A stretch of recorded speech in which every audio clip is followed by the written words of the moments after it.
Monsieur Pichou, vous avez la parole.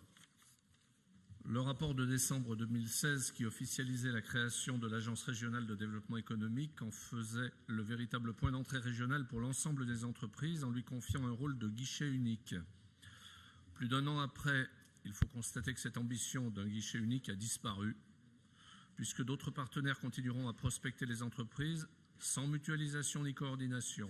Par ailleurs, les partenaires du développement économique que sont les EPCI sont renvoyés au service de la région et exclus du dispositif. Plus grave, l'agence n'est toujours pas opérationnelle. L'une des tâches de l'agence consistant à identifier les entreprises à haut potentiel de croissance n'a toujours pas de concrétisation réelle. Pire, l'agence semble s'engager dans des lourdeurs administratives et bureaucratiques en signant des conventions de coordination sur des missions en tout point identiques avec ses partenaires, tels la Chambre de commerce et d'industrie régionale, ou en mettant en place des comités de développement territorial sans aucun pouvoir. Lourdeur bureaucratique, redondance des champs d'intervention de l'agence avec d'autres partenaires, disparition de la notion de guichet unique, le bilan de la première année d'existence de l'agence est très préoccupant.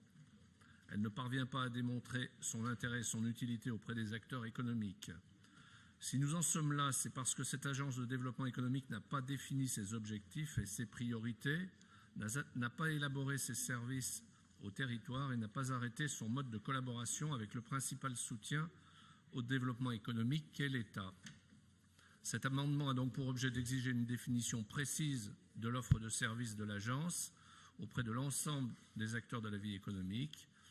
Enfin, on ne peut que regretter que les missions spécifiques que conduisait l'ARDTA sur l'ancienne Auvergne et qui ont été absorbées par l'agence ne soient pas confirmées comme étant des axes d'intervention de la nouvelle structure.